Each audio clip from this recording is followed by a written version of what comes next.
नमस्कार साथियों, जैसा कि आपको पता है कि राजस्थान चुनाव की बिसात बीत चुकी है और आगे आने वाले महीनों में देश के 5 राज्यों में चुनाव होने वाले हैं और ये चुनाव 2024 के लोकसभा चुनाव की दिशा तय करेगी।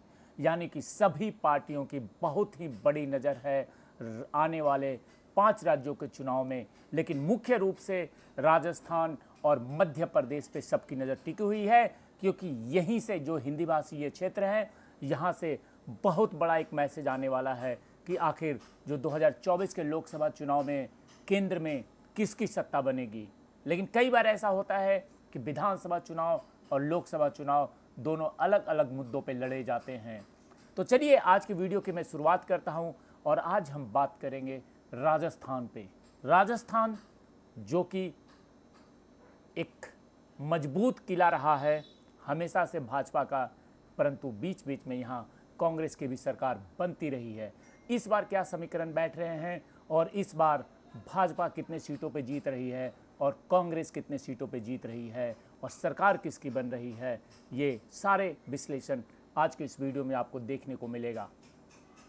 राजस्थान में जो चुनावी घमासान है, इसके बीच में भाजपा, कांग्रेस और बसपा सहित सभी पार्टियों ने अपनी पूरी ताकत झोंक दी है।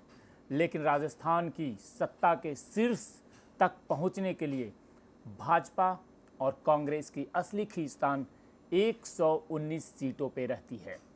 प्रदेश में 60 ऐसी सीटें हैं जिन पर हमेशा भाजपा का कब्जा रहता है, तो 21 ऐसी सीटें हैं जिन पर कांग्रेस का कब्जा रहता है। एक एक सीट के बारे में मैं बात करूंगा और एक एक सीट का जो आकलन है वो तुरंत आप तक पहुंचाऊंगा।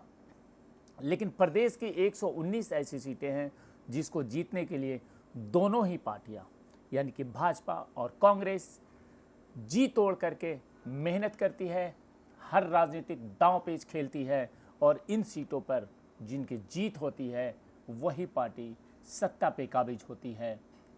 हालांकि कुछ छोटे दलों ने भी इस बार चुनाव की तैयारी कर रखी है, लेकिन राजस्थान की राजनीति में कभी भी छोटे दलों का बहुत ज़्यादा बोलबाला नहीं रहा है। 1-2 सीट उनको मिलता है और उसी पे वो अपनी राजनीति चलाते हैं। लेकिन असली मुकाबला एक बार फिर से भाजपा और कांग्रेस के बीच में होने वाला है। अगर विधानसभा चुनाव पर नज़र डालें तो भाजपा को 5 बार पाली में जीत मिली है, जबकि 4 बार उदयपुर, लाडपुर, रामराज मंडी, सोजत, झालरपाटम, खानपुर, भीलवाड़ा, ब्यावर, फुलेरा, संगानेर, रेवंदर, राजसमंद और नागौर में जीत मिली है। साथ ही Kota South, Bundi, Sursagar, Bhinmal, Ajmer North, Ajmer South, Malviya Nagar, Ratangarh, Vidyanagar, Bikaner East, Siwana, Alwar City, Asind में 3 बार बीजेपी ने जीत दर्ज कराई है, जबकि 33 सीटों पर 2 बार भाजपा को जीत मिली है।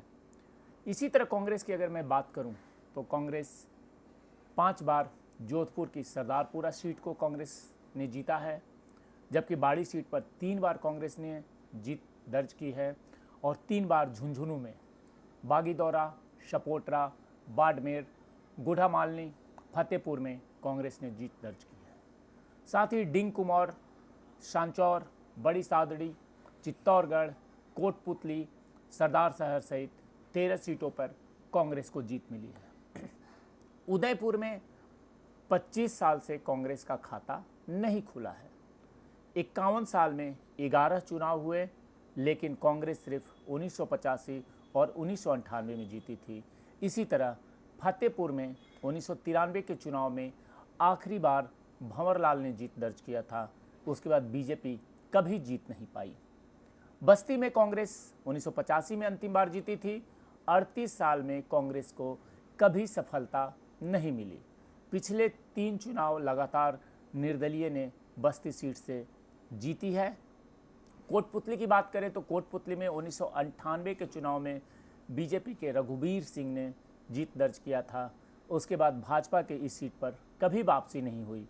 तो प्रदेश की संगानेर सीट से 98 के चुनाव में कांग्रेस ने अंतिम बार इंदिरा मायाराम ने चुनाव जीती थी, उसके बाद कांग्रेस यहाँ कभी चुनाव नहीं जीत पाई। अब बात करते हैं कि किस सीट पे कौन भारी है। रतनगढ़ सीट से 1998 में कांग्रेस के जयदेव प्रसाद इंदौरिया अंतिम बार जीते थे, फिर कांग्रेस की सीट पर वापसी नहीं हुई। सिवान में 1998 के विधानसभा चुनाव में कांग्रेस के गोपाराम मेघवाल जीते थे। इसके बाद कांग्रेस का सीट पर कभी खाता नहीं खुला। इसी तरीके से अलवर की रामगढ़ विधानसभा सीट जातीय समीकरण के आधार पर रहती है। यहाँ हिंदू मुस्लिम का चुनाव रहता है।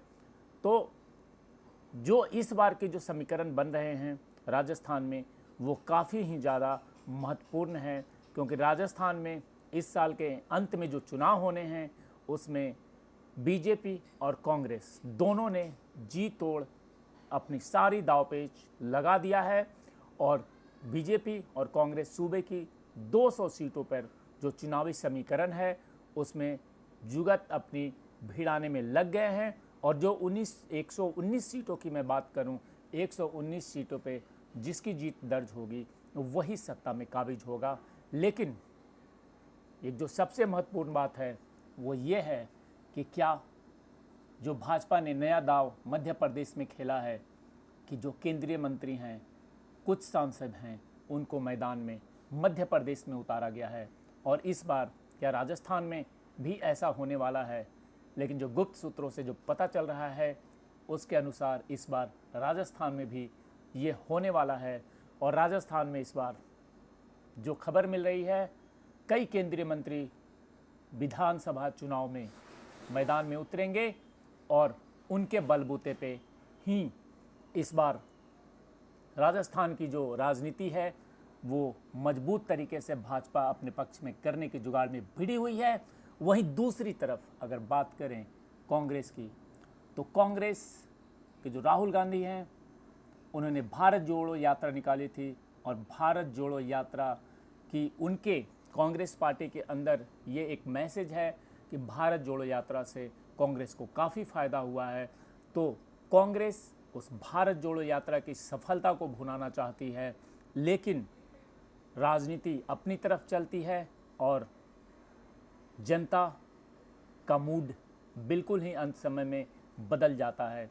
तो इस बार के चुनाव राजस्थान में काफ़ी ही महत्वपूर्ण और काफ़ी ज़्यादा मुद्दों पे आधारित होने वाला है, क्योंकि पिछले साल आपको याद होगा कि एक बड़ी घटना हुई थी जिसमें अभी प्रधानमंत्री नरेंद्र मोदी जब गए थे एक जनसभा में, उन्होंने इस घटना का जिक्र भी किया।